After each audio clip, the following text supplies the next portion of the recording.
अभय चरण संशय प्रभुपाद की नित्य लीला प्रस्तुत कांड जगत हो जगत शीला प्रभुपाद की जय ओम विष्णुपाद परमहंस परिवार जगचार्य अष्टोत्तर श्रीमद शिला भक्ति सिद्धांत सरस्वती ठाकुर महाराज प्रभुपाद की समस्त वैष्णव गुरु परंपरा की नमाचार शिलापाद के ओम नमो भगवते वासुदेवाय।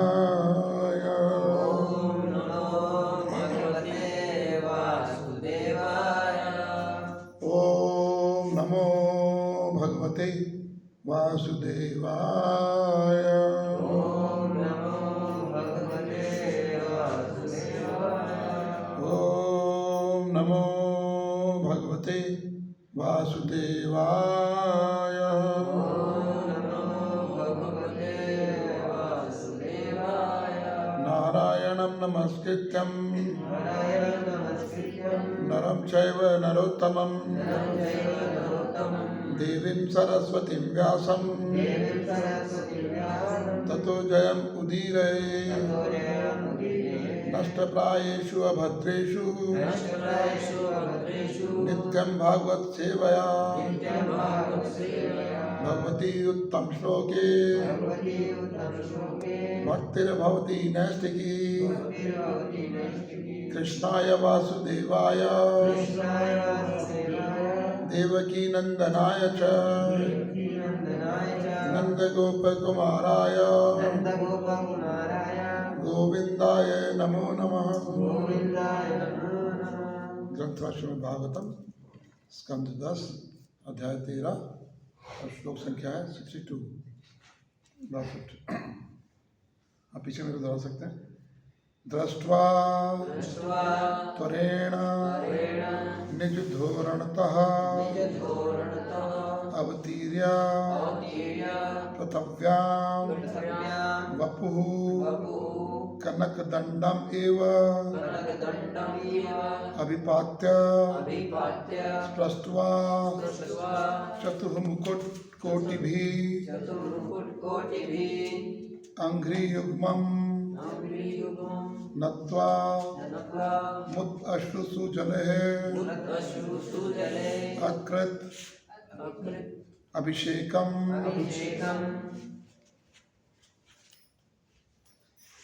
दृष्ट्वा त्वरेण निज धोरणतः अवतीर्य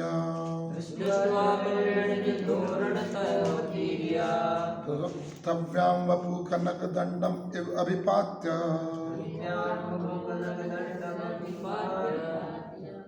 स्पृष्ट्वा चतुर्मुकुटकोटिभिः अंघ्रियुग्मम् नत्वा मुद अश्रुसु जले अकृत अभिषेकम्। दृष्ट्वा त्वरेण निज धोरणतः अवतीर्य पृथिव्यां वपु कनकदण्डम् इव अभिपात्य स्पृष्ट्वा चतुर्मुकुटकोटिभिः अंघ्रियुग्मम् नत्वा मुद अश्रुसु जले अकृत अभिषेकम्। दृष्ट्वा त्वरेण निज धोरणतः अवतीर्य पृथिव्यां वपु कनकदण्डम् इव अभिपात्य स्पृष्ट्वा चतुर्मुकुटकोटिभिः अंघ्रियुग्मम् नत्वा मुद अश्रुसु जले अकृत अभिषेकम्। दृष्ट्वा त्वरेण निज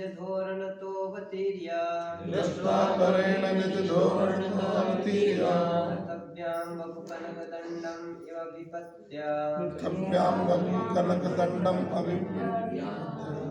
स्पृष्ट्वा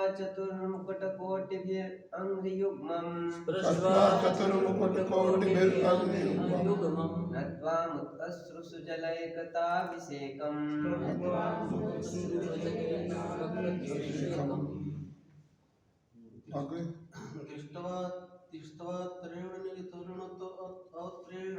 दृष्ट्वा त्वरेण निज धोरणतः अवतीर्य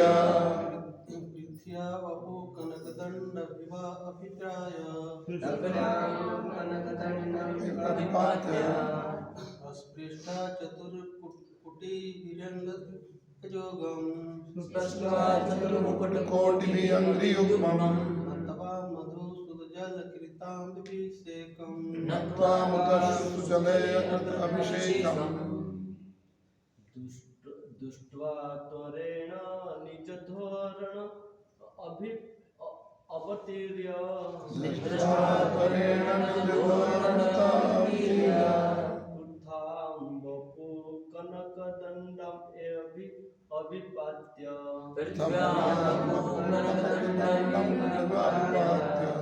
स्वस्था चतुर्मुकुटकोटिभिः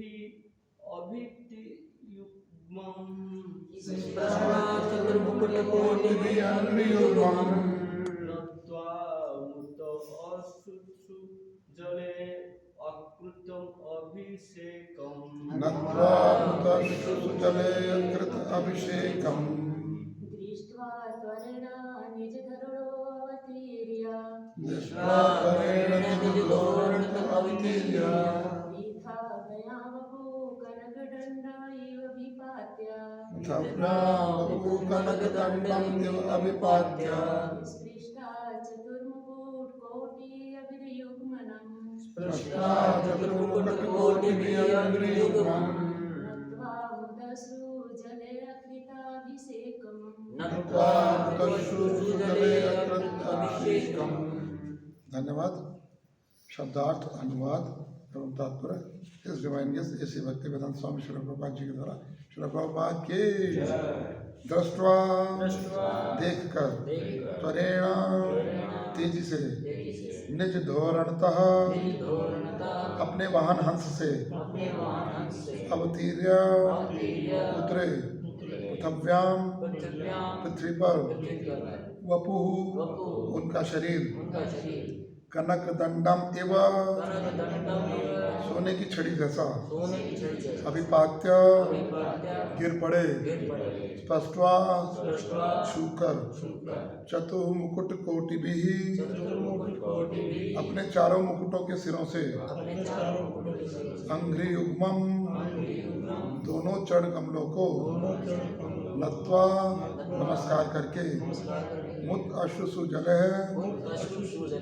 अपने प्रसन्नता के अश्रुओं के जल से अकृत संपन्न किया अभिषेकम उनके चरण कमल पखारने का उत्सव।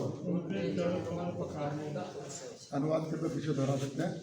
यह देखकर ब्रह्मा तुरंत अपने वाहन हंस से नीचे उतरे और भूमि पर सोने के दंड के समान गिरकर भगवान कृष्ण के चरण कमलों का स्पर्श अपने सिर में धारण किए हुए चारों मुकुटों के अग्र भागों से किया। उन्होंने नमस्कार करने के बाद अपने हर्ष अश्रुओं के जल से कृष्ण के चरण कमलों को नहला दिया। तात्पर्य के पर ध्यानपूर्वक सुनिए। ब्रह्मा जी दंड के समान नतमस्तक हुए और चूंकि ब्रह्मा का रंग सुनहरा है अतः वे कृष्ण के सामने सुनहरे दंड के समान प्रतीत हुए। जब कोई व्यक्ति अपने गुरुजन के समक्ष दंड के समान गिरता है तो उसका नमस्कार दंडवत दंड के समान कहलाता है। दंड का अर्थ है दंड और वत का अर्थ है के समान। ऐसा नहीं है कि कोई केवल दंडवत कहे, होता ना समान तो कहते हैं दंडवत प्रणाम प्रभु जी, दंडवत प्रणाम। तो प्रभु जी बड़ा सुंदर बता रहे हैं, अभी तो उसे गिरना चाहिए, प्रणाम भी करना चाहिए। फ़ोन पर तो चल सकता है बट फिजिकली तो व्यक्ति को करना चाहिए। हमने कई बार देखा जैसे नए नए डिवोटीज होते हैं भक्ति कक्षा में भी, तो उनको कोई कई बार गाइड करने वाला नहीं होता, दंडवत प्रणाम प्रभु जी। मतलब मेरी क्लास के नहीं, जैसे कहीं और की क्लास के, मैं यार क्या कर रहे हो, मैं तो लिटरली बोल देता हूँ या करना चाहिए या दंडवत मत बोल। तो वही प्रभु जी हम बोल रहे करना चाहिए लिटरली करके, अभी तो उसे गिरना चाहिए। इस तरह ब्रह्मा ने दंडवत किया, कृष्ण के चरण कमलों को अपने मस्तकों से छुआ और प्रेमवश उनके क्रंदन को कृष्ण के चरण कमलों का अभिषेक समझना चाहिए। ब्रह्मा के समक्ष जो व्यक्ति बालक रूप में प्रकट हुआ था वह वास्तव में परम सत्य ब्रह्म था, पर ब्रह्म था। ब्रह्मेति परमात्मेति भगवानेति शब्द थे। परमेश्वर नराकृति हैं, अर्थात वे मनुष्य जैसे लगते हैं। वे चतुर्बाहु नहीं हैं। नारायण चतुर्बाहु हैं, किंतु परम पुरुष नराकृति हैं। नराकृति मतलब पुरुष के जैसे, मनुष्य के जैसे। बाइबल से भी इसकी पुष्टि होती है, जहाँ कहा गया है कि मनुष्य को ईश्वर की मूर्ति सदृश बनाया गया। ब्रह्मा ने देखा कि ग्वाल बाल के वेश में कृष्ण परम ब्रह्म है, पर ब्रह्म है, जो सर्व कारणों के कारण है, किंतु अब वे ही बालक रूप में अपने हाथ में भोजन का कौर लिए वृंदावन में इधर उधर टहल रहे हैं। आश्चर्यचकित ब्रह्मा जी अपने वाहन हंस से उतर पड़े और भूमि पर गिरकर उन्हें नमस्कार किया। सामान्यतः देवता पृथ्वी का स्पर्श नहीं करते, किंतु ब्रह्मा ने स्वेच्छा से देवता की प्रतिष्ठा त्याग कर कृष्ण के समक्ष पृथ्वी पर दंडवत किया। यद्यपि ब्रह्मा का हर दिशा में एक सिर है, वे स्वेच्छा से अपने सभी सिरों को पृथ्वी पर लाए और उन्होंने कृष्ण के चरणों को अपने चारों मुकुटों के अग्रभागों से छुआ। यद्यपि उनकी बुद्धि सभी दिशाओं में कार्य करती है, किंतु उन्होंने बालक कृष्ण के समक्ष आत्मसमर्पण कर दिया। उल्लेख हुआ है कि ब्रह्मा ने कृष्ण के चरणों को अपने अश्नों से प्रक्षालित किया। यहाँ पर सुजले शब्द सूचित करता है कि उनके अश्रु शुद्ध थे। भक्ति के उदय होने पर प्रत्येक वस्तु शुद्ध बन जाती है। सर्वोपाधि विनिर्मुक्तम। इसीलिए ब्रह्मा का क्रंदन भक्त अनुभाव अर्थात दिव्य आह्लाद का एक रूप था। ओम ज्ञानतिमिरान्धस्य ज्ञानाञ्जनशलाकया चक्षुरुन्मीलितं येन तस्मै श्रीगुरवे नमः। श्रीचैतन्यमनोभीष्टं स्थापितं येन स्वयं रूपा कदा मह्यं ददाति स्वपदान्तिकम्। वन्दे अहं श्रीगुरो श्रीयुतापदकमलं श्रीगुरोन् वैष्णवांश्च श्रीरूपं साग्रजातं सगण रघुनाथान्वितं तं सजीवं साद्वैतं सावधूतं परिजनसहितं कृष्ण चैतन्यदेवं श्री राधा कृष्ण पादान् सगण ललिता श्री विशाखान्वितांश्च। हे कृष्ण करुणा सिंधु दीनबंधु जगत्पते गोपेश गोपिका कांत राधा कांत नमस्ते।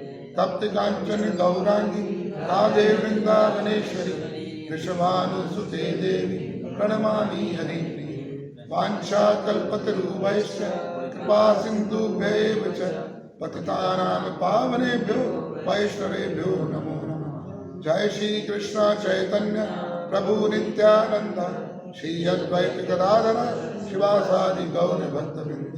हरे कृष्णा कृष्णा कृष्णा हरे हरे हरे राम राम राम हरे। नमः ओम विष्णुपादाय कृष्ण पृष्ठाय भूतले श्रीमते भक्ति वेदांत स्वामिन् इति नामिने। नमस्ते सरस्वती देवी गौरवाणी प्रचारिणे निर्विशेष शून्यवादी पाश्चात्य देशतारिणे।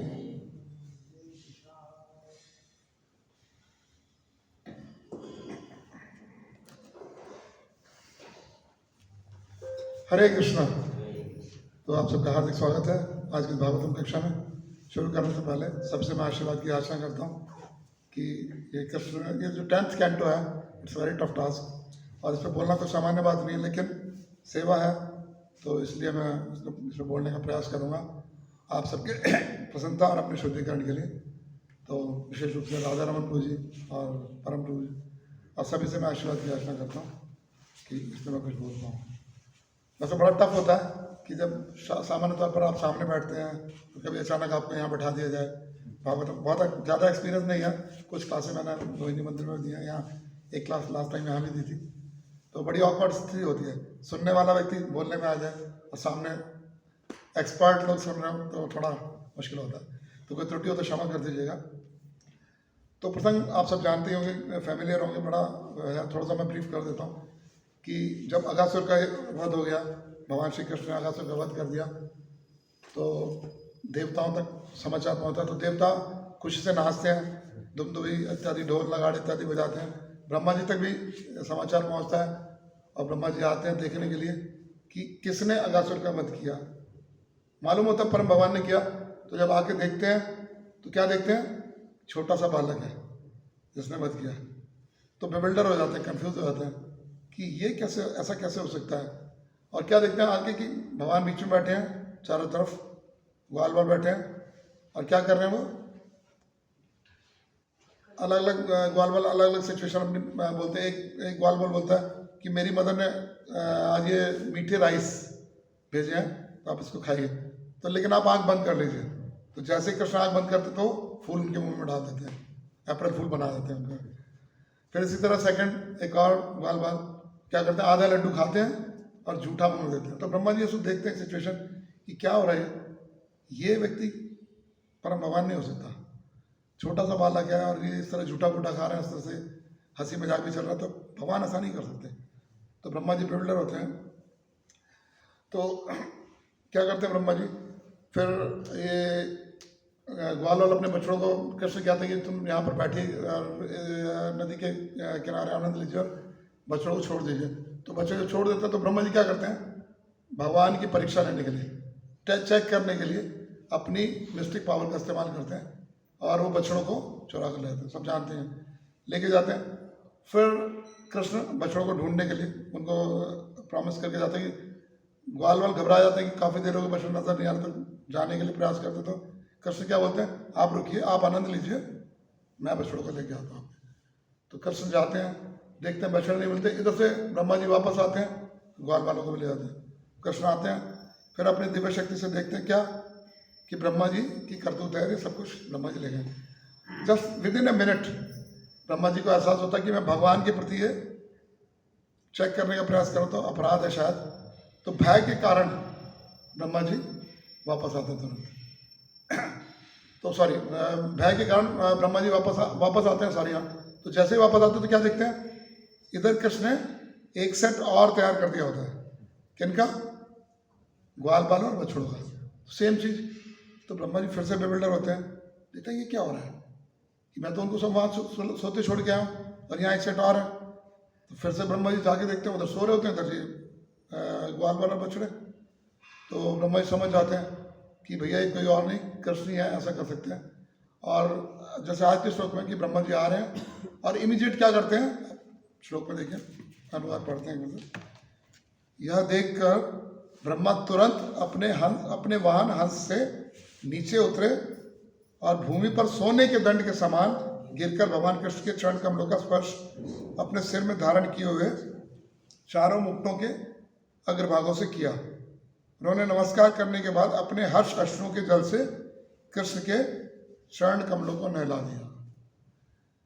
तो क्या करा ब्रह्मा जी ने, दृष्टवा देख कर तुरंत इमीडिएट निज धोरण तो अवतीर्य, अपने वाहन से उतरकर क्या करा, दंडवत प्रणाम किया। तब इस वर्ष में हमने परपट जैसे पढ़ा, उसमें 3 चीज़ें बहुत विशेष हैं जो मतलब मुझे समझ में आया। तो प्रभु से मैं आशीर्वाद की आशा करता हूँ कि मेरे को वहाँ होना चाहिए था, प्रभु जी को इधर होना चाहिए था, लेकिन सेवा तो कर रहा हूँ। तो इसमें 3 चीज़ें मुझे जो समझ में आया कि प्रभुपाद जी जो बता रहे हैं कि दंडवत का मतलब बोलना नहीं है और करना भी होता है। लिटरली सामान्य तौर पर हम बोल देते हैं, हम तो खैर करते हैं, लेकिन कुछ लोग इस प्रकार से करते हैं कि जो बोलते हैं नहीं करते। और इसमें कई शिक्षाएं इसमें मिलती हैं। एक तो कि दंडवत करना चाहिए, दूसरा कि अपराध जैसे ब्रह्मा जी से भगवान के प्रति हुआ, तो हम देख सकते हैं हमारे लिए क्या है, इसमें हमसे भी कई बार वैष्णवों के प्रति अपराध हो जाता है। तो उसके लिए क्या करना चाहिए, तुरंत उससे क्षमा मांग। जैसे क्या वो ब्रह्मा जी जब ग्वाल बाल बछड़ों को चुरा लिया तो विद इन ए मिनट, हालांकि यहाँ पर 1 साल बीत गया, लेकिन ब्रह्मा जी ने 1 मिनट में अपना इसको पश्चाताप करने के लिए तुरंत आए और भगवान के चरणों में गिरे। तो पहला क्या, दंडवत करना चाहिए। दूसरा कि अगर किसी के प्रति अपराध हो जाए तो रिपेंटेंस करना चाहिए। तो इसमें एक चीज़ और आती है कि जैसे हमारे आचार्य बताते हैं कि वैष्णव मेरे क्रिया मुद्रा विज्ञा ना बुझाए। तो वैष्णव की क्रिया मुद्रा हम समझ नहीं सकते। तो इसमें हम शास्त्रों में उदाहरण दे सकते हैं। जब गदाधर पंडित पुंडरीक विद्यानिधि को भी के पास जाते हैं तो उनकी भी क्रिया को नहीं समझ पाते, वो पान खा रहे हैं तो बेविल्डर होते हैं। लेकिन जैसे ही वो भागवतम का श्लोक सुनते हैं तो एक्सटेसी में आ जाते हैं, तो समझते हैं और अल्टीमेटली उनसे दीक्षा लेते हैं। और एक और उदाहरण आता है कि इसमें ऋषभ देव का भी, और वो भी बिल्डर होते हैं इसी प्रकार से। और एक और उदाहरण आता है, हाँ, हरदास ठाकुर का कि हरदास ठाकुर का नहीं, एक और उदाहरण आता है, हाँ जी, ठीक है, मेरे को याद आएगा मैं बताऊँगा। तो इस प्रकार से कि अगर वैष्णवों के प्रति कुछ ऐसा वो हो जाए या उनकी क्रिया को हम पहचान नहीं सकते, कई बार न्यूफाइट डिवोटी आता है मंदिर में, तो हमें नहीं पता इसकी क्या स्थिति है, लगता है हमें कि न्यूफाइट है, तो हमें किसी के प्रति भी बोलने से पहले या कोई भी क्रियाएं करने से पहले 4 बार सोचना चाहिए। यानी कि डायरेक्टली, जैसे ब्रह्मा जी ने सोचा क्या कि छोटा सा बच्चा ये भगवान कैसे हो सकता है, हमें नहीं पता कि क्या। और लास्टली इसमें एक तीसरी शिक्षा जो मैं समझ पाया कि अल्टीमेटली ब्रह्मा जी ने क्या किया, जब गलती हुई तो ब्रह्मा जी दंडवत प्रणाम किया, मतलब सरेंडर कर दिया। तो सरेंडर कर दिया तो क्या हुआ, भगवान अल्टीमेटली उनसे प्रसन्न हो गए। तो ब्रह्मा जी फिर देखते हैं कि चैतन्य लीला में इस अपराध के कारण पश्चाताप करने के लिए चैतन्य लीला में आते हैं। किस रूप में आते हैं, हरदास ठाकुर के रूप में। तो हरदास ठाकुर के रूप में आते हैं, 3 लाख नाम रोज लेते हैं, 3 लाख नाम रोज लेते हैं। तो जब इतना नाम लेते हैं तो क्या होता है, अल्टीमेटली क्या होता है, श्री चैतन्य महाप्रभु उनसे बहुत प्रसन्न होते हैं। और श्री चैतन्य महाप्रभु प्रसन्न होते हैं तो उनको अपनी कृपा प्रदान करते हैं। तो हम देख सकते हैं ब्रह्मा जी, पहले भी एक बार ब्रह्मा जी ने गलती की थी। द्वारका में जब ब्रह्मा जी जाते हैं कि क्या बोलते हैं, भगवान को बोलिए कि ब्रह्मा आए मिलने के लिए। तो बंदा जाके देखते हैं तो 2 सर वाले, 4 सर वाले, 100 सर वाले, अलग अलग प्रकार के बहुत सारे ब्रह्मा होते हैं। तो वहाँ भी जब बिल्डर होते हैं तो फिर उसके बाद से मानते हैं कि हाँ भाई भगवान है। इसी प्रकार हम देखते हैं कि जब गोवर्धन लीला में इंद्र से भी ऐसा ही होता है, इंद्र भी भगवान के प्रति अपराध करता है, तो फिर वो वापस अल्टीमेटली भगवान से क्षमा होते हैं। तो मेरा पॉइंट कहने का यहाँ मतलब यह है कि जब भी जैसे भी कभी भी वैष्णवों के प्रति गलती होती है या भगवान के प्रति, शास्त्रों में हम देखते हैं कि जिनसे भी गलती हो रही है क्या कर रहे हैं, अल्टीमेटली सरेंडर कर रहे हैं, शरणागति। भगवद गीता में भगवान 18वें अध्याय के 4वें श्लोक में क्या बता रहे हैं, सर्वधर्मान परित्यज्य माम एकम शरणम, कि सारी उपाधियों को छोड़ दो, किसकी शरण में हो, मेरी शरण में हो, मैं तुम्हें सब पापों से मुक्त कर दूंगा। डरो मत, डोंट वरी, चिंता मत कीजिए, भय मत कीजिए। तो वही है कि हमें अपने क्या करना चाहिए, इसमें पर्पट में भी प्रभु जी लाभ में कह रहे हैं, सर्वोपाधि विनिर्मुक्तम तत्परत्वेन निर्मलम ऋषिकेन ऋषिकेश सेवनम भक्तिर उच्यते, कि सारी उपाधियों को छोड़कर व्यक्ति अगर भगवान श्री कृष्ण की सेवा करता है तो क्या होगा, तो अल्टीमेटली भक्ति कर सकता है। तो वही है कि हम क्या कर सकते हैं कि अगर हमसे गलती होती है या फिर हम भगवान के शरणागत होते हैं, तब हम अल्टीमेटली जाकर भक्ति कर सकते हैं। तो जैसे इसके शरणागति के 6 लक्षण बताए जाते हैं। तो 6 लक्षण वो चैतन्य चरितामृत में मध्य लीला में शायद 20.100 है, मुझे एग्जैक्टली श्लोक या नंबर याद नहीं है। उसमें क्या बताएंगे 6 लक्षण। पहला क्या है, अनुकूल से संकल्प, प्रतिकूल से वर्जनम, तीसरा हाँ रक्षति इति कृष्ण, रक्षति इति विश्वास, और फिर गोप्तत्व वर्णम, और 5वां 6ठा 6 लक्षण बताए गए। तो 6 के 6 लक्षण हम देख सकते हैं कि हम सब उनको करते हैं, लेकिन उसमें टॉप मोस्ट लक्षण कौन सा है, विनम्रता, आत्म समर्पण। आप देख सकते हैं कि अभी कलयुग में क्या है, जैसे भगवद गीता में भगवान ने बता दिया सर्वधर्मान परित्यज्य। तो जब हम देखते हैं कि हरिदास ठाकुर हरिनाम ले रहे हैं, हरिदास ठाकुर कृष्ण लीला से चैतन्य लीला में आते हैं रिपेंटेंस करने के लिए, हरिनाम लेकर भगवान को प्रसन्न करते हैं। तो हम देखते हैं कि श्रीमद् भागवतम में भी क्या बताया गया, लास्ट में शुरू से सुखदेव गोस्वामी शुरू करते हैं और लास्ट तक जाते हुए क्या बोलते हैं, काले 12.3.50 में बोल रहे हैं, 51 में, कालेर दोषे निधे राजन अस्ति है एको महान गुना कीर्तनाद एव कृष्ण से मुक्त संग परम। तो कंक्लूडिंग वर्स जो है क्या है कि कृष्ण का कीर्तन करने मात्र से व्यक्ति मुक्ति को प्राप्त करता है। किसमें, कलयुग में। कलयुग दोषों का सागर है, और उसका सार क्या बता रहे हैं, मुक्त कीर्तनाद एव कृष्ण से मुक्त संग परम। और लास्ट में भी श्री चैतन्य महाप्रभु क्या बोलते हैं? श्रीमद् भागवतम का कंक्लूडिंग वर्स जो है, नाम संकीर्तन यस्य सर्व पाप प्रणाशनम। तो इसका मतलब क्या है? कलयुग में क्या वे आउट है? नाम संकीर्तन। अब नाम संकीर्तन करना है तो हमें क्या करना होगा? अगर भगवान को प्रसन्न करना तो नाम के शरणागत होना होगा। कृष्ण के शरणागत तो हो नहीं सकते ना, क्योंकि कलयुग में नाम टॉप मोस्ट है। अब नाम के शरणागत होने में आसान है क्या? जैसे शरणागति के 6 लक्षण बताए। पहला अनुकूल से संकल्प है। हम लोग सब नाम करते हैं तो अनुकूल चीज़ों को अपनाना, अपना सकते हैं? अपनाते नहीं अपनाते? आसान है। फेवरेबल चीज़ें जो नाम करने के लिए वो अपना लेते हैं। दूसरा प्रतिकूल से वर्जनम, प्रतिकूल चीज़ों का त्यागना, वो भी इजीली हम कर पाते हैं, तो थोड़ा सा एक्स्ट्रा प्रयास करें तो कर लेते हैं। तीसरा रक्षति इति विश्वास, कि भगवान कृष्ण मेरी हर परिस्थिति में रक्षा करेंगे। कर लेते नहीं कर लेते? ये भी हमें विश्वास रहता है कि भगवान मेरी हर परिस्थिति में रक्षा करेंगे। और चौथा भगवान हमारे पालक हैं, ये भी हमें विश्वास रहता है। और पांचवा क्या है? नहीं, वो छठा है। पांचवा एक बार पढ़, मुझे भी एग्जैक्टली याद नहीं है। हाँ, आत्मनिवेदन और दैन्यता। तो आत्मनिवेदन भी व्यक्ति कर लेता है, लेकिन अल्टीमेटली समस्या किसमें आती है? विनम्रता, दैन्यता या सरेंडर करने में। तो ये सरेंडर हम क्यों नहीं कर पाते? तो मैं विशेष रूप से इस पर चर्चा करने का प्रयास करूंगा कि शरणागति है क्या और इसको पालन करने में दिक्कत क्या आती है। तो शरणागति का या विनम्रता का मीनिंग इसमें अपना वैष्णव सदाचार में बताया गया कि जैसे पुराने टाइम में, प्राचीन समय में क्या होता था, राजा घोड़े, हाथी इत्यादि पर चलते थे, लेकिन मंदिर के सामने आकर वो क्या करते थे? नीचे उतर कर आया करते थे। मतलब क्या है इसका? मतलब पॉइंट ये है कि अपनी उपाधियों को छोड़ देना, दिस इज कॉल्ड विनम्रता अकॉर्डिंग टू वैष्णव सदाचार। अलग अलग डेफिनेशन अलग अलग आचार्य देते हैं। तो अल्टीमेटली कहने का मतलब विनम्रता से ज़्यादातर कंक्लूजन ये है कि हम अपना अहंकार त्याग दें। अब वो अहंकार त्यागने में क्या क्या बाधा आती है? तो अहंकार 2 तरह से मैनिफेस्ट होता है। कैसे? एक व्यक्ति क्या सोचता है? मैं महान हूं, आई एम द सुपीरियर, और मैं भोगता हूं। ये 2 तरह से मैनिफेस्ट होता है।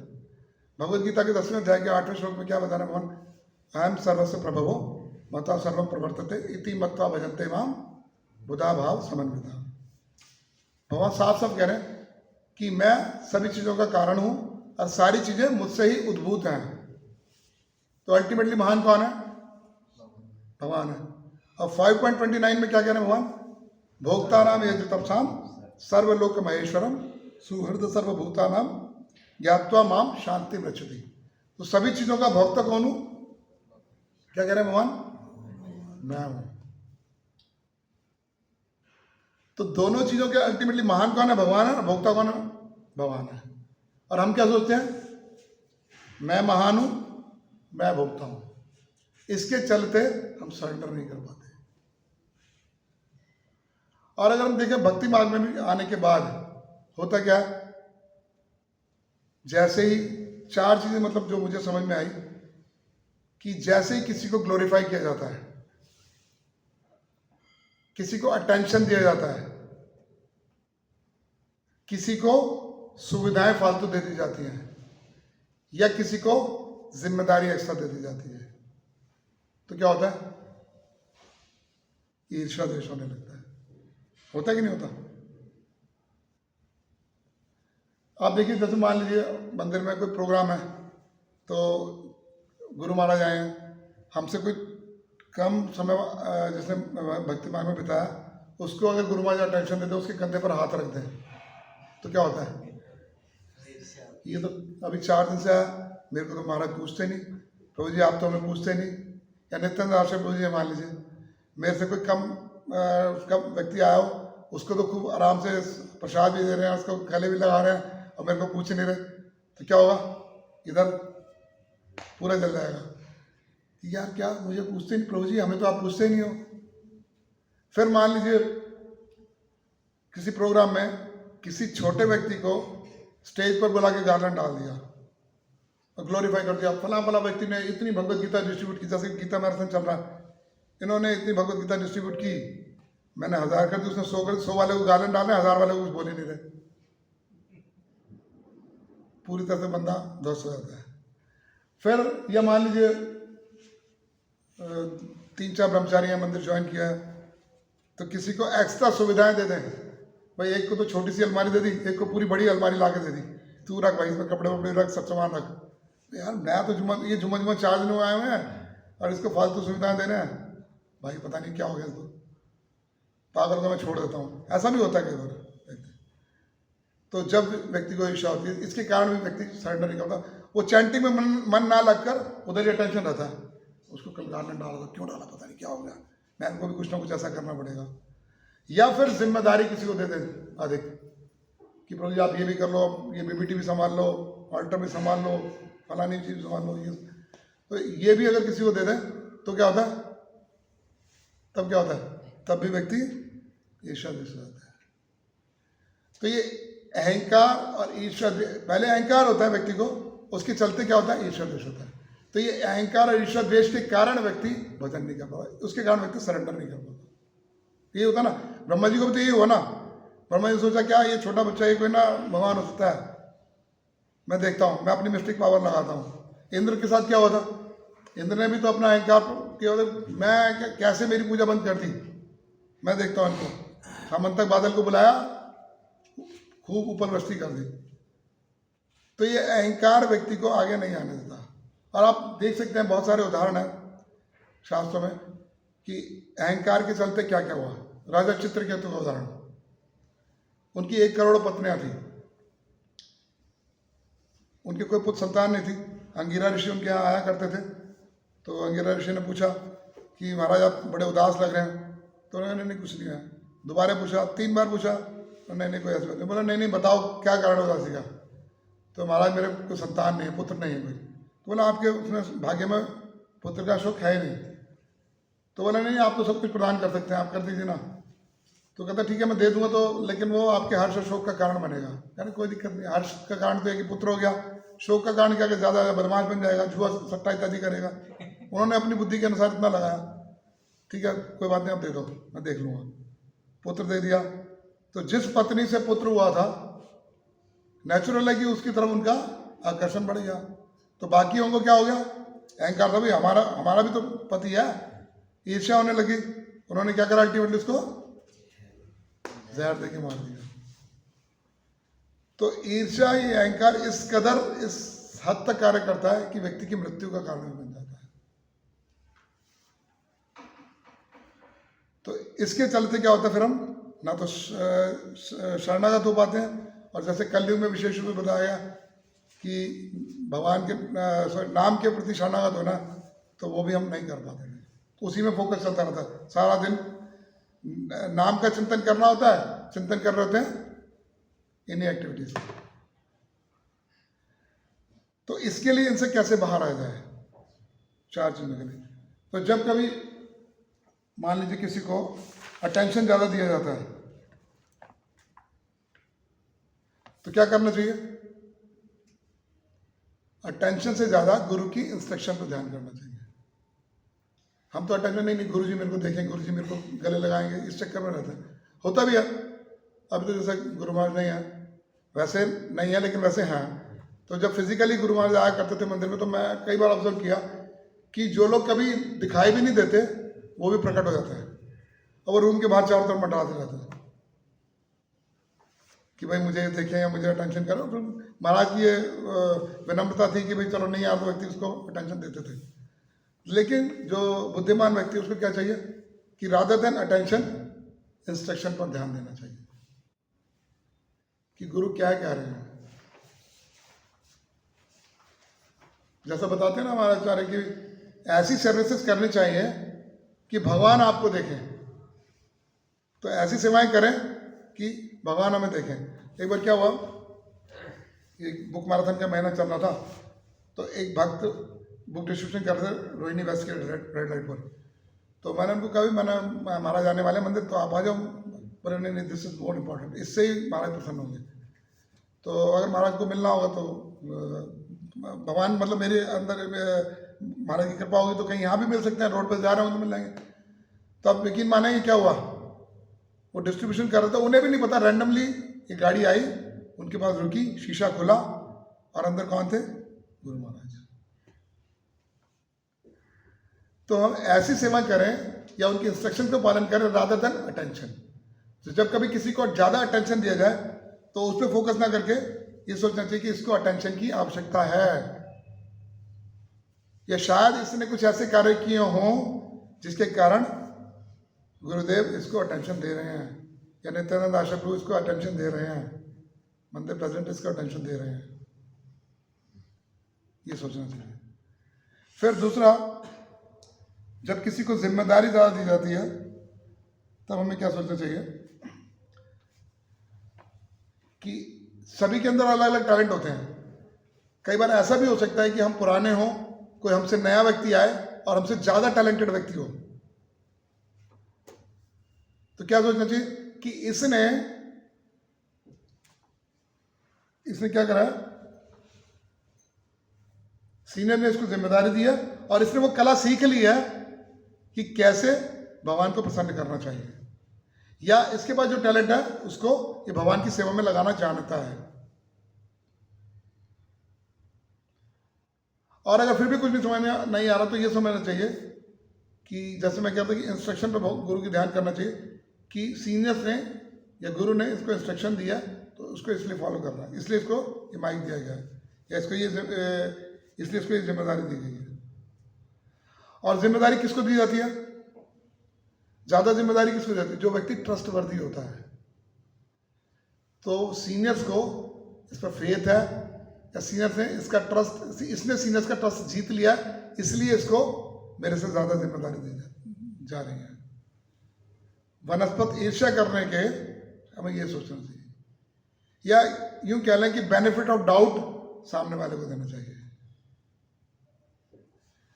और तीसरा, जब किसी को सुविधाएं ज़्यादा दी जाती हैं, तो जब किसी को सुविधाएं ज़्यादा दी जाती हैं तो हमें क्या सोचना चाहिए कि इसने वो कला सीख ली है कि ये जितनी भी सुविधाएं मुझे मिल रही है इसको कैसे कृष्ण की सेवा में लगाना है।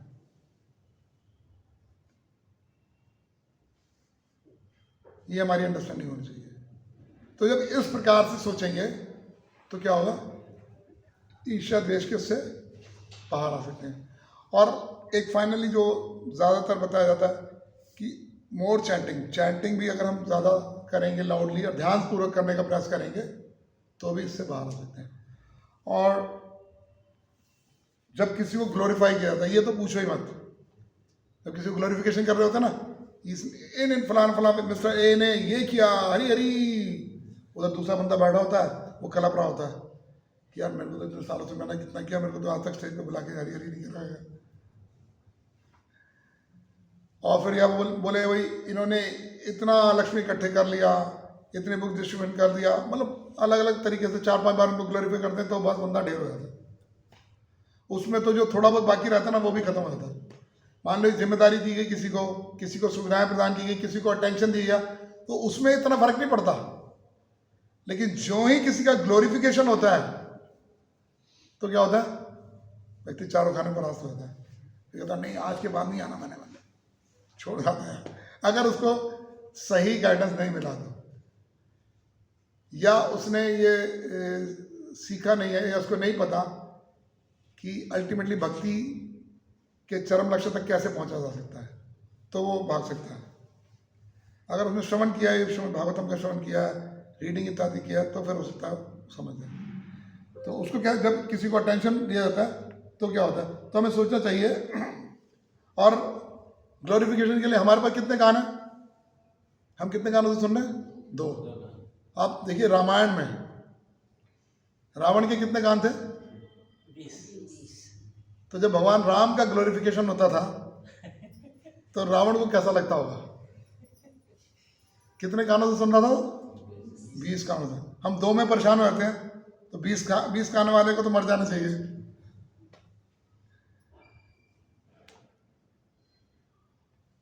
तो हमें ये सोचना चाहिए कि उसे जिम्मेदारी गुरु के द्वारा दी गई है और कृष्ण की प्रसन्नता के लिए इसने उनकी प्रसन्नता के लिए जो भी कार्य किया उनकी प्रसन्नता के लिए किया है। तो जब हम ऐसे इन चीज़ों का एक्चुअल मूल्यांकन करेंगे, जो भी ऐसी सिचुएशन आती है तब उसका वास्तविक मूल्यांकन करेंगे, होता क्या, हम एक आइडिया लगाने लग जाते हैं। नहीं, जो वास्तव में चीज़ें हैं उसका अगर सही वास्तविक मूल्यांकन करेंगे तो हम इस ईर्ष्या द्वेष या अहंकार से बाहर हो सकते हैं। हालांकि ये कई बार क्या होता है, पिछले जन्मों की छाप होती है जो अंदर छपी होती है वो भी बाहर आती है। लेकिन अगर हम प्रयास करेंगे, और मनुष्य जीवन मिला, एक्स्ट्रा बुद्धि मिली है, इसलिए इसी तो मिली है ना, इसका इस्तेमाल करके यूज करो। हम बड़ी जल्दी जज करना शुरू कर देते, नहीं ऐसे हुआ तो इसको ये ऐसे हुआ होगा। अगर कुछ गलत लग भी रहा है, सीनियर से पता कर लो, या फिर ये जो हमने 2-3-4 चीज़ें बताई, इस प्रकार से भी हम उसको जज कर सकते हैं, या ये एक आइडिया लगा सकते हैं ये हुआ हो, ये ऐसा हुआ हो सकता है। तब हम इस अहंकार और ईश्वर दृष्टि से बाहर आ सकते हैं। अदरवाइज क्या होगा, श्रील प्रभुपाद जी क्या कहते हैं, जस्ट 1 लाइफ टाइम, तो एक लाइफ टाइम नहीं दे पाएंगे, तो हमें अनंत कोटि जन्म लेने पड़ेंगे इस जन्म मृत्यु के चक्कर से बाहर आने के लिए। तो ये आसान नहीं है, बहुत मुश्किल से जन्म मिला, और कलयुग इतना खराब हो गया। आप देखें, हो सकता है आप जैसे जो ब्रह्मचर्य आश्रम है उनको ना पता, लेकिन जो लोग गृहस्थ आश्रम है उनको प्रैक्टिकली पता है कि कितना खराब हो गया, कितनी खराब स्थिति चल रही है। भाई भाई को देखना नहीं चाहता। आप देखिए ना, घर में 2 भाई हैं, प्रॉपर्टी के लिए दुनिया भर का झगड़ा चल रहा है, सास बहू का झगड़ा चल रहा है। शादी बच्चे की बाद में होती है, पहले अलग करने का अरेंजमेंट कर देते हैं। अभी मेरे सामने पिछले 2 साल के अंदर 3-4 शादी हुई, और एक व्यक्ति ने 10-10 करोड़ रुपया लगाया। हमारे नया बाजार में मेरा जैसे काम है तो वहाँ अच्छे धनी व्यक्ति हैं, तो 10-10 करोड़ रुपया लगाया। एक व्यक्ति ने, उसकी जो बेटे की वाइफ थी वो 1 महीने बाद ही चली गई, डिवोर्स कराने के लिए 20 करोड़ रुपये देने पड़े उसको। अब बताइए कितनी खराब स्थिति है। एक मेरे मित्र वो मेरे पास आए, बोले प्रभु जी, मैंने यार तुम अभी तक शादी क्यों नहीं की, मतलब मेरा अच्छा सेंटीमेंट था, हालांकि मित्रता वाला नहीं, मैं 53 का हूँ, वो 30 ईयर्स के हैं। तो मेरे को बोले यार, मैंने कहा शादी क्यों नहीं की, बोले यार कोई अच्छी लड़की नहीं मिलती, कोई इस्कॉन वाली बता दो आप। मैंने कहा अभी इस्कॉन वाली का क्या करेगा, बोला प्रभु जी मेरी गली में ना 7 घर, मेरे 3 घर इधर 4 घर इधर, किसी की लड़की वापस आई हुई है, किसी का लड़का वापस आया हुआ है। इतनी खराब स्थिति है। तो मेरा कहने का मतलब यह है कि हमें मनुष्य जीवन मिला, बड़े मुश्किल से मिला, और प्रभुपाद जी की विशेष कृपा है कि हमें इतनी सुंदर फिलॉसफी और इतना सब कुछ, इतना ज्ञान अच्छे ढंग से, सरल रूप से हमें प्रभुपाद जी ने दे दिया। मैं बहुत सारी संस्थाओं में गया हूँ और बहुत सारे लोगों को भी जानता हूँ जो अलग अलग संस्थाओं से जुड़े हैं। 1% भी जीवन में कोई परिवर्तन नहीं है। अभी हमारे एक रिलेटिव ने मथुरा में भागवत कथा कराई, उनकी 25वीं मैरिज एनिवर्सरी थी। 80 लाख रुपए उन्होंने भागवत कथा में लगाए। क्या करा उन्होंने, 8-10 वो कॉटेज बना दिए, लोगों जो दिल्ली से गए उनको पूरा रहने का अरेंजमेंट, और पता नहीं दुनिया भर का प्रसाद तो कहने के लिए प्रसाद, वो सब फीस समझ लो सुबह शाम, उसमें 80 लाख रुपये लगाए। मैंने उनसे पूछा, मेरे को भी इन्वाइट किया था, मैं नहीं गया। तो मैंने पूछा, मैंने भाई क्या तुमने क्या सीखा वहाँ 80 लाख रुपये की कथा में? 80 लाख में तो कुछ ना कुछ ज़्यादा ज्ञान मिला होगा। बोला कुछ नहीं, बस वो नचाया वचाया और सब खूब सामान वामान बांटा। मैं तेरे जीवन में क्या हुआ? बोला यार कुछ नहीं। समझ लें, तो कलयुग की दशा इतनी खराब है। तो इसीलिए हमारा परम कर्तव्य है कि हमें बुद्धि दी है, प्रभुपाद जी का सानिध्य मिला है, और प्रभुपाद जी ने इतने सरल शब्दों में हमें ये फिलॉसफी दे दी। तो हमें क्या करना चाहिए, इसी जीवन में उतार कर इसी जीवन में भगवान के धाम को प्राप्त करना चाहिए। तो करने का तरीका यही है, आसान नहीं। भक्ति सरल है, आसान नहीं है। सरल कैसे है?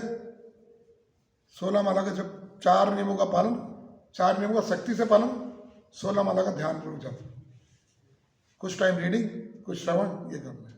सरल नहीं है। कोई मंत्र ऐसा नहीं है कि जो टेक्निकल मंत्र हो, हरे कृष्ण कृष्ण कृष्ण हरे हरे, हरे राम राम राम। सिंपल सरल मंत्र है, लेकिन मुश्किल क्यों है? जैसे ही माला लेके बंदा बैठता है, निद्रा देवी अटैक करती हैं, या फिर पूरे जहान का कचरा उसी टाइम प्रकट हो जाता है। माला रख दो, उसके बाद कोई कुछ नहीं याद आएगा, उसे लेना, उसने ये क्यों कर दिया, उसको क्यों ग्लोरीफाई कर दिया, उसको क्यों जिम्मेदारी दे दी, उसको क्यों जिम्मेदारी दे दी, कुछ नहीं याद आएगा। माला पकड़ते सब कुछ याद आता है। तो उसका तरीका ये है कि लाउडली चैंटिंग करें, और इस समय भागवतम का श्रवण करेंगे तो आपको बार बार रेपिटेशन होगा, कुठाराघात होगा, तो फिर खराब चीज़ों से बाहर आ पाएंगे। तब जाके ये मनुष्य जीवन के अल्टीमेट लक्ष्य को प्राप्त कर सकते हैं। और अगर ये वो बार बार, जैसे मान लीजिए कहते कई बार होता नहीं, ये बताया जाता है कि मान लीजिए किसी भक्ति अधूरी रह गई, 5% की किसी ने, तो फिर से अगला जन्म मिलेगा तो 6% स्टार्ट करें, तो आगे के जन्मों की कोई गारंटी नहीं है। आप देखो अभी आज कलयुग की स्थिति 55-56 वर्ष बीतने के बाद इतनी खराब स्थिति है, तो 4,32,000 में क्या हाल होने वाला है। और हमको 10-5 जन्म लेने पड़ जाए तो कोई गारंटी नहीं है कि हम अपने अल्टीमेट लक्ष्य को प्राप्त कर पाएंगे, नहीं कर पाएंगे। पा सकते हैं, शास्त्र कह रहे हैं कि आगे भक्ति बढ़ती, खत्म नष्ट नहीं होती, लेकिन कुछ नहीं कह सकते ना। कलयुग में बड़ी खराब स्थिति चल रही है, तो कहाँ जन्म होगा, सुविधाएं मिलेंगी नहीं मिलेंगी, 10 की जगह 100 जन्म भी लगाने पड़ सकते हैं हमें। जब सुविधाएं नहीं होंगी भक्ति करने की, एटमॉस्फेयर ऐसा नहीं होगा, तो जो एक जन्म में पार होना उसको 10 भी तो लग सकते हैं ना। तो इसलिए क्यों ना अभी भारत भूमि में हमने जन्म लिया है, और विशेष रूप से दिल्ली शहर में तो इतने सारे मंदिर हैं, इतनी सारी फैसिलिटीज़ हैं, इतना एटमॉस्फेयर बढ़िया है। आप देखिए कई बार हम, जैसे मैं अभी पीछे एक मंदिर में गया था बाहर, तो लुधियाना का नया मंदिर जो बना है, बंदा ना बंदे की जात, ये स्थिति है। तो संडे के दिन शाम के टाइम दुनिया आ रही है एंटरटेनमेंट के लिए, सेल्फी खींचने के लिए। आपके मंदिर में इतने लोग भागवतम में बैठे हैं, हमारे रोहिणी मंदिर में भागवतम में 50-60 लोग होते हैं। तो कहने का मतलब हमें प्रभुपाद जी के पास से बहुत विशेष सुविधाएं प्राप्त हैं, तो हमें इसका पूरा लाभ उठाना चाहिए और प्रयास करना चाहिए कि इसी जन्म में शुद्ध होकर मैं भगवान के धाम को प्राप्त कर सकूँ। ठीक है, हरे कृष्णा। तो आज मैं इसको कंक्लूड कर देता हूँ कि आज के वर्ष में जैसे बताया गया कि दंडवत, ब्रह्मा जी ने दंडवत प्रणाम किया अपने वाहन से उतरकर। तो प्रभुपाद जी परपट में बता रहे हैं कि दंडवत सामान्य तौर पर कई बार लोग वर्बली बोल देते हैं खाली कि प्रभु जी दंडवत प्रणाम, लेकिन दंडवत गिर कर करना चाहिए, लेट के 8 अंग शरीर के लगने चाहिए। दूसरा कि दूसरी शिक्षा थी कि कई बार हम वैष्णवों को देखकर वैष्णव क्रिया मुद्रा विज्ञ ना बुझाए, तो हम नहीं समझ पाते कि इसकी स्थिति क्या है। तो हमें उनके प्रति अपराध से बचना चाहिए, उनको सोच समझ कर उनके साथ डीलिंग करनी चाहिए। और अगर कोई अपराध हो जाए तो क्या करना चाहिए, रिपेंटेंस, जैसा कि ब्रह्मा जी ने हरिदास ठाकुर के उसमें आकर करा। और तीसरा कि शरणागति, कि अगर हम भगवान के प्रति शरणागत होते हैं तभी हम भगवान के प्रेम को प्राप्त कर सकते हैं या जीवन का अल्टीमेट लक्ष्य को प्राप्त कर सकते हैं। तो ब्रह्मा जी ने भी क्या किया, गलती हुई, भगवान के शरणागत हुए और भगवान को प्रसन्न किया। अगले जन्म में उसमें चैतन्य लीला में आ रहे हैं हरिदास ठाकुर के रूप में, 3 लाख नाम रोज लेना, तब भगवान को प्रसन्न किया। और उनको आप देख सकते हैं उसमें वो भी 22 बाजारों में पीटा जाता, खंड खंड है दे जाए यदि प्राण तब बदरीना अमित छाड़े हरिनाम। उनको कोड़ों से पीटा जा रहा है, उसके बावजूद भी हरिनाम नहीं छोड़ रहे, क्योंकि लाल मैंने कि मुझे प्राप्त करना, भगवान को प्राप्त करना है। तो वही लौलुपता अगर हमारे अंदर भी हो, हम भी सोच रहे हैं कि इस जन्म में मुझे पार होना है, तो हम हो सकते हैं। तो शरणागति हो तो हम उसको कर सकते हैं। हरे कृष्णा। तो कोई त्रुटि हो तो क्षमा कर दिए, कोई सवाल हो तो आप पूछ सकते हैं।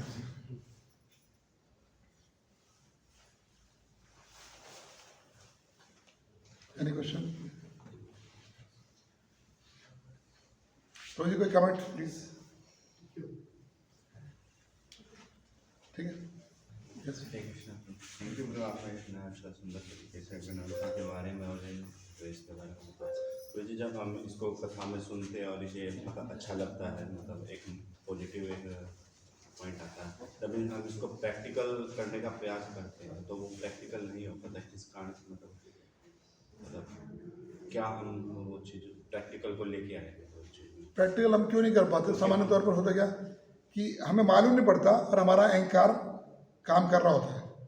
जैसे मान लीजिए प्रसादम की लाइन में लगे हुए हैं, दूसरे की प्लेट में 2 रसगुल्ले हैं, देखकर कब पता नहीं है मन में आता नहीं यार उसके में 2 क्यों, मेरे में 1 क्यों, सीधा बोल देते हैं भैया यार उसको 2 दे दी मेरे को 1 क्यों नहीं दिया, सोचने का समय नहीं हो पाता कई बार। तो इसीलिए बताता है ये किस कारण से होता है, रजोगुण के कारण। बाबा बता रहे हैं ना कि काम ऐसा क्रोध ऐसा रजोगुणा समुद्भवा, पता नहीं चलता रजोगुण कैसे आता है, अलग चीज़ें खाने से। आपको लग रहा है कि ये भोग लग गया होगा, इसने लगा दिया होगा, ये बाहर मान लो खाते हैं और उसने प्रॉपर भोग नहीं लगाया या प्रॉपर तरीके से नहीं बना तो भी गड़बड़ होता है। तो इसलिए थोड़ा सा कॉन्शियस रहें खाने में, पहनने में, बातें करने में। तो अगर इसमें तो मैंने तो रजोगुण से सतोगुण में, सतोगुण में आएगा व्यक्ति तो सतोगुण का मतलब क्या है, ज्ञान में रहना। तो वो ज्ञान में रहेगा तो उसको अहंकार का भी मालूम पड़ेगा और कोई त्रुटियाँ करता तो वो भी मालूम पड़ेगा, तो हम कर सकते हैं। तो मतलब कहने का प्रश्न का आंसर ये है कि सतोगुण में रहें और सोच समझ कर अगर कार्य करेंगे तो हो जाएगा। ये मतलब इतना सटल होता है अहंकार और ये ईश्वर देश कि मालूम ही नहीं पड़ता। हम सोचते हैं भक्ति मार्ग में आ गए तो अब तो हम अहंकार छोड़ दिया, लेकिन छोटी छोटी चीज़ों में बहुत वो करता है। आप सब जानते ही होंगे कि कई बार हमें मालूम नहीं पड़ता, फिर बाद में सोचते नहीं यार गलत किया। ठीक है, रिपेंटेंस का यहाँ पर ऑप्शन है, हम वांछा कल्पतरुवश्य कृपा कर सिंधु वैसे प्रणाम करके रिपेंट कर लेते हैं, लेकिन एक बार तो गलती हो जाती है ना। तो वो बार बार अगर हम इस पर मनन करते रहेंगे, इस प्रकार की कथाएं सुनते रहेंगे तो हम इससे बाहर आ सकते हैं। और फिर हरिनाम का सहारा लें। हरिनाम करते होता क्या, 16 माला एक निपटाने का वो रहता है कि काउंटिंग, बार बार सिंपल बताया जाता है नाम लेना। प्रभुपा जी क्या करें, जैसे कई बार प्रश्न पूछा, प्रभुपा जी नाम लेते समय क्या करना चाहिए, किस पर फोकस करें। प्रभुपा जी क्या करें, बोलना और सुनना है। तो आप ईमानदारी से बताइए क्या हम 16 की 16 माला बोलते सुनते हैं? नहीं होता।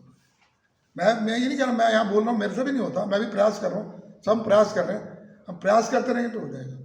तो जिस दिन हम ये नाम अच्छे से नहीं लेंगे तो ऑटोमेटिकली सब चीज़ बाहर आ जाएगी। प्रैक्टिकल तो मेरे हिसाब से तो यही है, और कुछ किसी का कोई। मेरा क्वेश्चन ये था, जैसे कि हम इस जन्म में जो हमारा ये जन्म है, जो अहंकार और इस द्वेष से तो भरा रहेगा, तो ये जो हम ये चीज़ जो क्रिया करें, जो प्रभुपाद जी ने दिया है, इसको करते हुए भी हम इस चीज़ को मतलब फेस कर रहे हैं, तो आगे हमारा मतलब फ्यूचर मतलब क्या होगा? सेम प्रश्न कल मैंने भी पूछा था करुणेश्वर से, मैं सॉरी वैकुंठ व्रज से। मैं पूछी हमें तो आशा नहीं है कि, बोले नहीं ये तो गलत बात है। पूरा हमें ये पक्का सोचना चाहिए मैं तो भावभक्ति तक पहुंचूंगा ही पहुंचूंगा। कह रहे जब तक ये दृढ़ निश्चय नहीं होगा तो फिर तो पहुंच ही नहीं सकते। ईर्ष्या द्वेष भी तो ना, वो कह रहे प्रैक्टिस से भगवान क्या नहीं कर सकता। अच्छा बताइए, भगवान सुई के छेद में से हाथ ही निकाल सकते हैं, भगवान खंबे में से प्रकट हो सकते हैं, तो हमारा ईश्वर देश क्या चीज़ है? मेरी सिंसियरिटी और सीरियसनेस के ऊपर डिपेंड करता है। प्रभुपाद जी एक बार वृंदावन में बैठे थे तो उनके समक्ष उनके शिष्य बैठे थे। प्रभुपाद जी ने पूछा कि what do you mean by भक्ति, डिवोशनल सर्विसेज का मतलब क्या है? तो अलग अलग शिष्यों ने अलग अलग बताया। एक ने कहा कि 16 ध्यानपूर्वक 16 माला का जप, एक ने कहा 4 नियमों का शक्ति से पालन, एक ने कहा बुक रीडिंग, एक ने कहा हेयरिंग। तो प्रभु ने कहा no, one should be sincere and serious. तो अगर जो भी हमें कुछ दिया गया है करने के लिए उसको सिंसियरली और सीरियसली करेंगे तो कोई भी चीज़ इम्पॉसिबल नहीं है। इम्पॉसिबल नाम का शब्द प्रभुपाद जी कहते हैं डिक्शनरी में नहीं होता, हमारी डिक्शनरी में नहीं है। और भगवान इतने दयालु हैं, कुछ भी कर सकते हैं प्रभु जी, कुछ भी। और खाली ये नहीं कि ये जो भगवान के पार्षद है उन्हीं के साथ हुआ है, आप फिजिकली भी देख सकते हैं। आप पूरे जीवन में कितने लोग हैं जो 1, 2, 4, 5 मकान बनाए हैं? प्रभुपाद ने मात्र 10 साल में 108 मंदिर खड़े कर दिए। परम पुण्य गोपाल कृष्ण गोस्वामी महाराज ने देख लीजिए, हमारा इस्कॉन का रोहिणी का मंदिर भी जो खुला, इतना भव्य मंदिर है, हम मकान बनाने ही नहीं सोच सकते। तो भगवान बहुत दयालु है, अगर सिंसियर प्रयास हो तो घबराइए मत, इसी जन्म में पार जाए। प्रभुपाद जी गारंटी भी दे रहे हैं भाई कि आप ध्यान पूर्वक 16 माला का जप कीजिए, 4 नियमों का शक्ति से पालन कीजिए, मेरे पास बैक डोर की चाबी है, मैं तुम्हें पीछे से ले जाऊँ।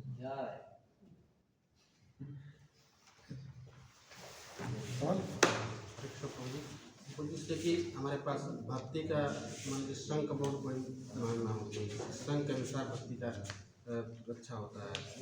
तो हमारे अंदर बहुत ईर्ष्या है, हम किसी भक्तों को देखकर बहुत ईर्ष्या करते हैं और उसकी सेवा भी सेम साथ ही हम लोग करते हैं। हमारे अंदर ईर्ष्या का भय है, तो भक्त अपने आप को कैसे रक्षा कर सकता है? हमारे अंदर बहुत ईर्ष्या है और सेवा साथ में करते हैं, तो दूसरे में भी ईर्ष्या है, ये मतलब है। हाँ, वो तो कैसे अपने आप को रक्षा कर सकता है? रामचंद्र से कुछ साथ में देखो, है, तो एक बार वो ईर्ष्या द्वेष है, ईर्ष्या से बाहर आने का तरीका तो ये है कि बस पहले सुना जाए, श्रवण करेंगे, तभी ईर्ष्या से बाहर आएंगे। और फिर दूसरा ये, ईर्ष्या क्यों होती है? मैंने बताया ना, मैं महान हूँ, मेरे जितना महान कोई नहीं है, या मैं भोगता हूँ, मुझे चीज़ मिलनी चाहिए, ये अंडरस्टैंडिंग। इसीलिए वो क्या बोलते हैं, जन्म कर्म चमे दिव्यम एवं यो वेति तत्वतः। कृष्ण को तत्व से जानना, वो तत्व से जान ही नहीं पाते, हम डिटेल में जाते ही नहीं है, इसीलिए दिक्कत होती है। ये दावा लेंगे तब तो रुक जाएगा ना, हम दावा लेने के लिए तैयार ही नहीं है, तो रुक जाएगा कैसे? तो देखो, वो तो परम पुण्य गोपाल कृष्ण समाज से भी कई बार लोग प्रश्न पूछते हैं कि नाम में मन नहीं लग रहा, तो महाराज क्या आंसर देते हैं? क्या देते हैं? नाम लेने से मन लगेगा भाई, तो दवा तो लेनी पड़ेगी। अगर आप दवा नहीं ले तो फिर तो भैया ठीक होने की गारंटी नहीं, फिर तो मैं भी कुछ नहीं कर सकता। अब आपने सुन लिया कि अहंकार या ईर्ष्या कैसे होती है, हम सामने लोग बेनिफिट डाउट देते नहीं, हम सोचते नहीं यार इसने कैसे कर दिया ये, भाई इसको गुरु ने या सीनियर वैष्णव सेवा में लगाया है, ठीक है, अगर गलती हमें गलत लग रहा हो सकता है किसी दृष्टिकोण से, दूसरे दृष्टिकोण से सही हो, ठीक है, तो दवा लेनी पड़ेगी। ठीक है, ठीक है जी। जगत विश्व प्रभुपाद की, श्रीमद् भागवतम की, समवेत भक्तवृंद की, ताई गौर प्रेमानंदे। हरे कृष्ण। जय